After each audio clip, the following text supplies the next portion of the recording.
Draw the curtains and expand your mind. It's time to get textual as we traverse the illicit pages of Wrongthink in the Forbidden Book Club.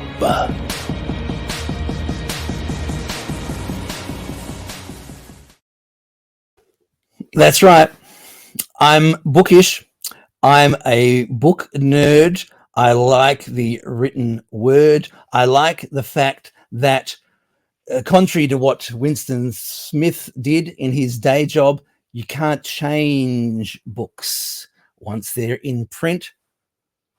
Hopefully, Mandela effect aside, they stay in the physical realm, you know. And today, I wanted to talk to you about a well-known author, H.G. Wells. And I wanted to talk to you about this book from 1940 called The New World Order. Now, you may say, you may ask, you may propose, how on earth is this relevant? What on earth has this got to do with anything? These musty old books, this is close to 100 years old. I'm going to show you a couple of books that are older than that, over 100 years old. What on earth have they got to do with anything?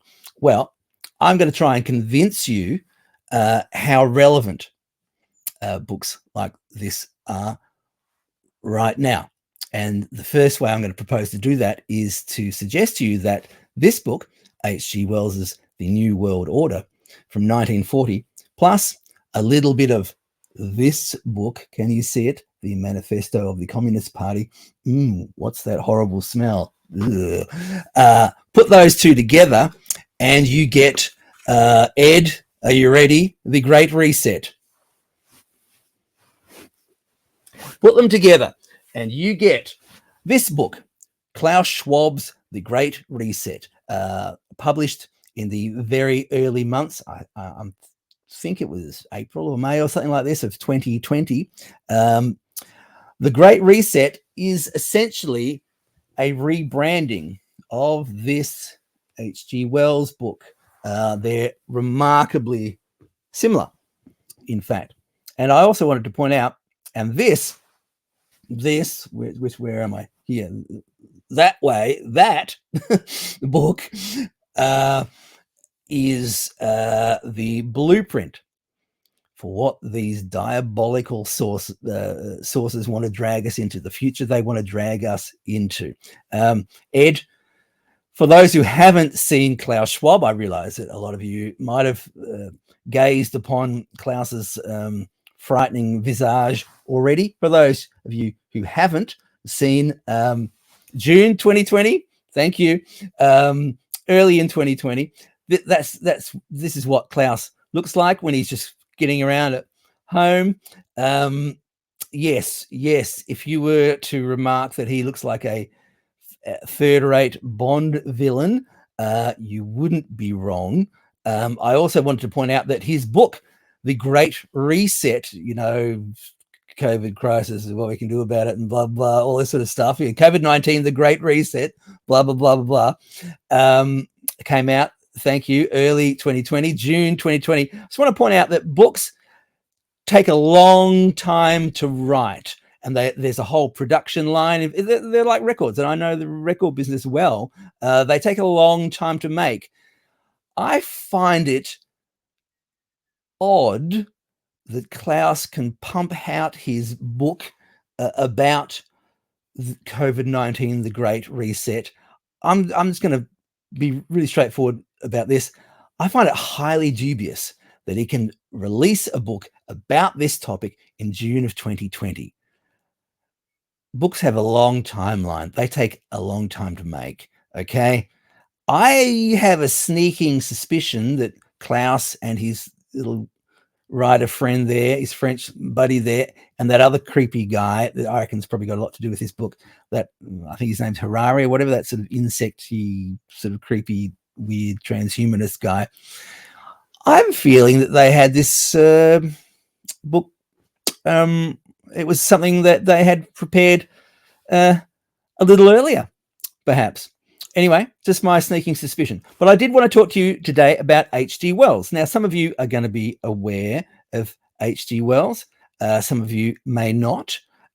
He's called the father of science fiction.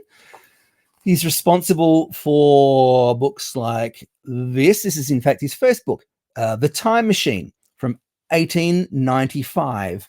I've also, look, I'll show you. Look, there's a picture of H.G. There he is. I've got records of people reading it. Look, there's James Mason reading The Time Machine there. And here's another record of people reading The Time Machine. Look, it's obviously a well-known book. As I said, H.G. Wells is regarded as the father of science fiction. At the time, those books were actually called scientific romances. The term science fiction didn't exist. They were called scientific romances.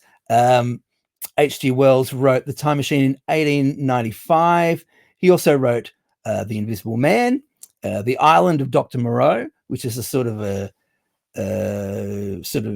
genetics, genetic gone wrong kind of thing. And he wrote War of the Worlds, obviously. Now, these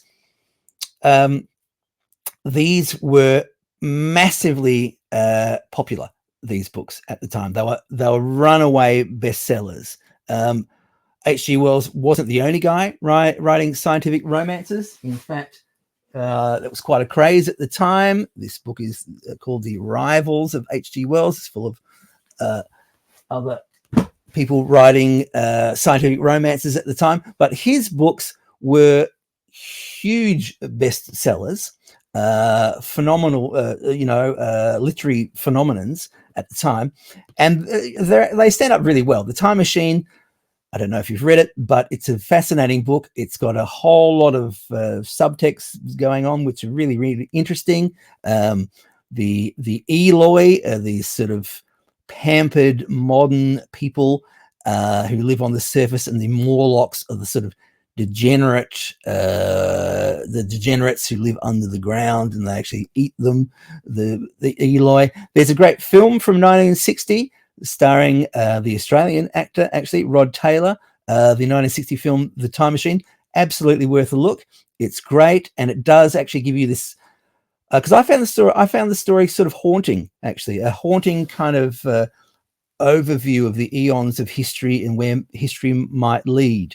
So I recommend the 1960 film. I don't recommend the 2002 film very much. It starts off quite well, but then it just goes completely stupid and pointless, and it really misses the core of the story completely and these interesting concepts.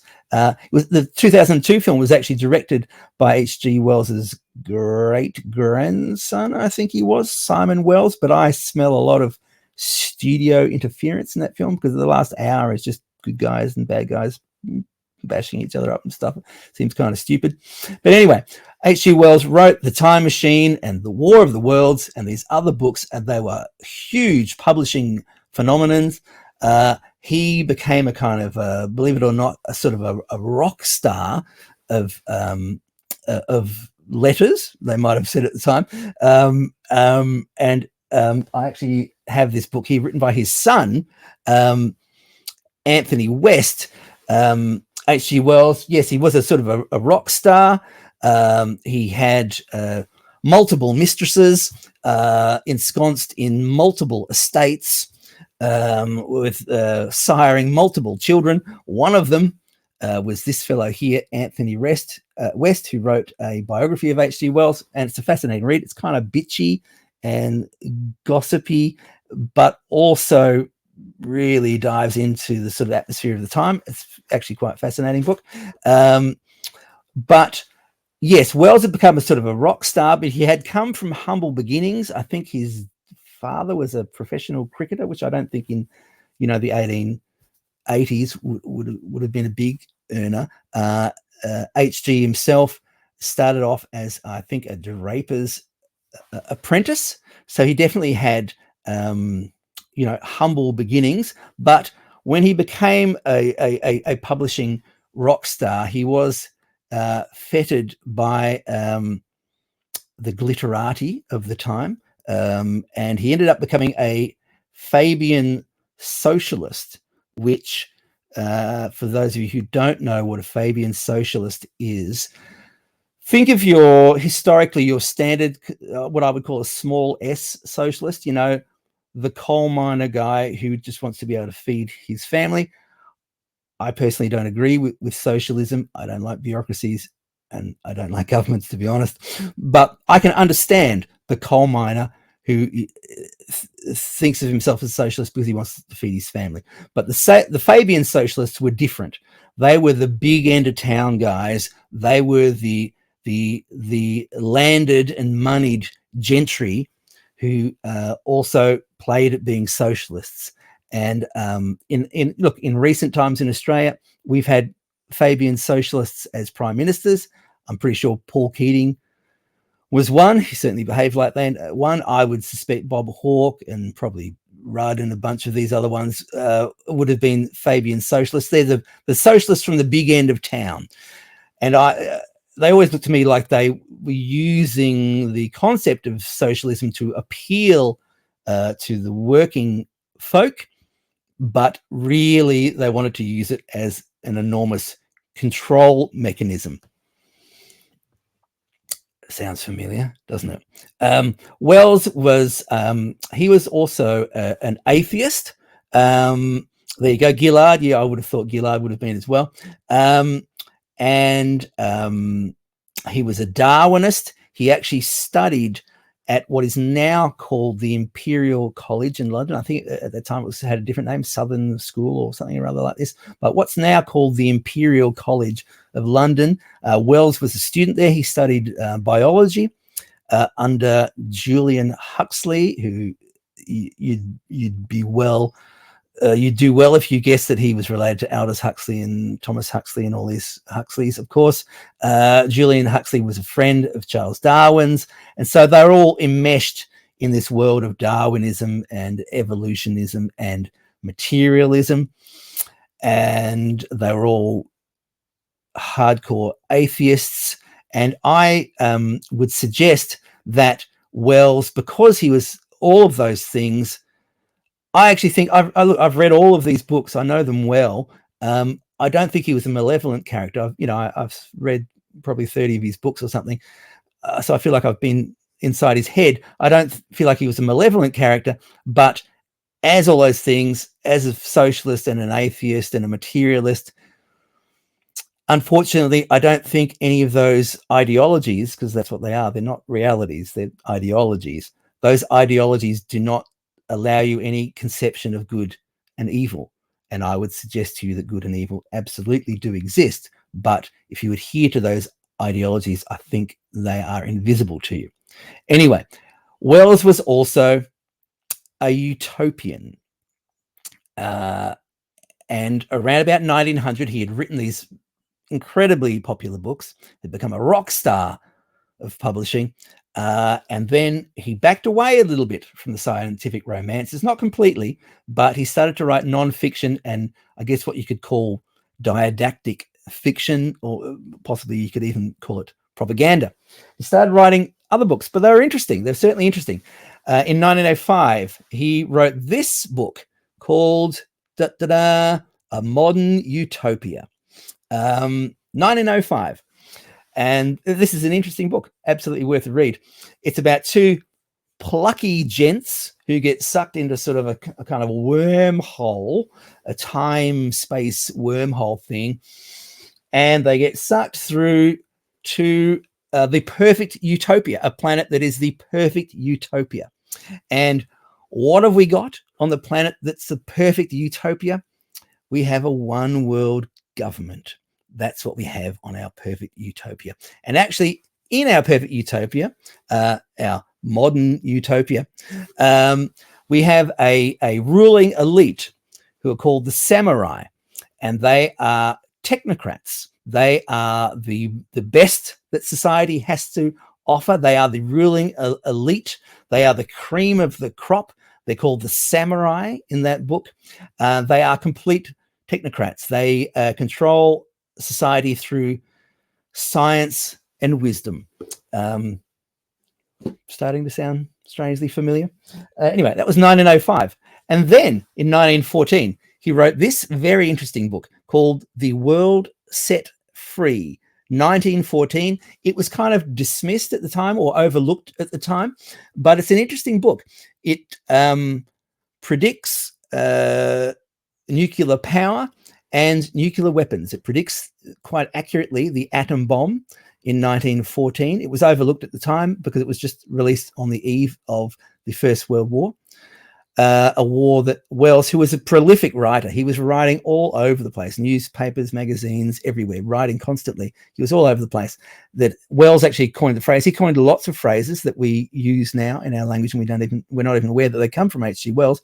But he called the First World War the war to end all wars. But he wrote this book in 1914. It was overshadowed by the war, and a few years later, I believe in the early 20s, one of the nuclear physicists who would go on to develop alleged nuclear weapons credited H.G. Wells with inspiring him to develop nuclear weapons, the atomic bomb. The nuclear physicist said that he completely took his inspiration from this H.G. Wells book. Also, H.G. Wells was a big hitter. He's been written. The scientific romances are known now, but all these non-fiction books have, interestingly, they've been kind of removed from society. There's an H.G. Wells estate now, which I assume is still owned by the family. And I've read that they will not allow any of his non-fiction books, which is mostly what he wrote after 1900. And a lot of them were very big bestsellers at the time. They've all disappeared. They're almost impossible to find now. But the family estate will not let any of them be reprinted. So they're impossible to get. And even on the secondhand market, you never see them. You rarely ever see them in the wild. But in 1938, he wrote this very interesting book called World Brain, where he predicts or advances the idea of having something which is almost exactly the internet. That's 1938. Then 1933, he writes a book called The Shape of Things to Come. This is a very, very interesting book. The plot is very interesting. It's written, well, it was released in 33, so books take a while to write, as I mentioned, and Wells would often write concurrently. He'd write a few books at the same time. So he probably wrote the bulk of it in 1932, would be my guess. It predicts the Second World War very, very accurately. It predicts that the war will involve mass civilian casualties on cities through air raids. And then after this enormous war and continuing wars that cascade on from that go on for decades, there's a massive epidemic of disease, a plague of disease. And the only way that humanity can recover from this mass epidemic of disease is, drum roll please, one world government. There was a 1936 film of Shape of Things to Come, but the film is called Things to Come. I highly recommend watching it if you're at all interested. It's an incredible film. The budget is unthinkably large. Not only does it look incredible for a film from 1936, it's almost 100 years ago, keep in mind. It's got incredible effects, but it's also got these mass crowd scenes with thousands and thousands of extras and huge sets. If you really wanted, if you were inclined to discuss or to think about predictive programming, keep in mind that the book was written 7 years before the Second World War. And then the war ends with a mass, decades later, with mass plague event and then one world government. I find it eerie, actually. I find it an eerie book. And I do recommend the film. Ed, if you could put up a link for the film in there, that would be great. But now we're going to get into what I would call the real spice. Look, just wanted to mention Wells was a big hitter at the time. He was a really big hitter. It's hard to recognize now what a big hitter he was. For example, in 1934, he went and interviewed Joseph Stalin. Not many writers get to hang out with Joseph Stalin and interview him, but Wells went to the Soviet Union. The interviews, they're very interesting, actually. They're somewhat sympathetic, but somewhat suspicious. Stalin is, like all bloodthirsty dictators, he's smooth and confident. And in the light of what was going on in, say, Ukraine, for example, millions of people being starved deliberately to death and millions of other people being sent off to Siberia, blah, blah, blah. In light of what was going on at the time, it's a fairly creepy read, actually. But let's get into the real spice now. This is a book from 1928. It's called The Open Conspiracy by H.G. Wells. Okay, you rarely find these books in the wild. I got interested in them probably when I was like 19 or 20 years old. I had read some excerpts from this book, The Open Conspiracy. There's the dust jacket. I don't have a version with a dust jacket. If you've got a spare grand lying around and you want to buy me one, you would be most welcome. Absolutely, please go right ahead. Look at that dust jacket. It's fantastic, isn't it? Look at that Art Deco design. Amazing. But anyway, I got interested in it because I read excerpts from them in a few sources, and I really wanted to track them down. So they were hard to find, of course, but I did stumble across them. I think I found this in some weird bookshop in Paran where I lived at the time, the sort of bookshop where it's not really built for people to go in there. Like if you go into the bookshop, you're sort of treated like a nuisance and that you have no right to be in there. I love those kind of places. I probably paid the princely sum of $10 or $15 for it, which at the time as an art student, I thought was quite expensive. But 1928, The Open Conspiracy. And this is a pivotal moment for Wells. It's a non-fiction book where he argues strongly in favor of one world government. He is embittered by the experience of the First World War, and who wouldn't be? But he sees the only solution for situations like that to be one world government. As I said earlier, I don't think he was a malevolent guy, but I think he was naive. And I don't think because he couldn't conceptualize really the role that good and evil play in our world, I don't think he could conceptualize that people, powerful people, influential people would use any sort of push like that to consolidate their power even further. And there was no limit to their lust for power and control. Anyway, The Open Conspiracy argued in favor of one world government. And interestingly, it's an honest book. He quite clearly states in there that the people won't want a bar of it. Okay, so they're going to have to bring it in. That's why he calls it the Open Conspiracy. They're going to have to bring it in through education, through modernizing religion, because he realizes that religion has a central place in people's lives and they like it, but he proposes modernizing religion so it doesn't have any sort of the traditional spiritual dimension, but it's about religion becomes, the purpose of religion becomes the perfection of humankind, the righting of social wrongs, what you could today call social justice. In fact, he constructs an argument in this book for weaponizing the population into becoming social justice warriors. And that would be the new religion. He also advocates controlling education to make sure people are more open and accepting of one world government. As I said earlier, he knew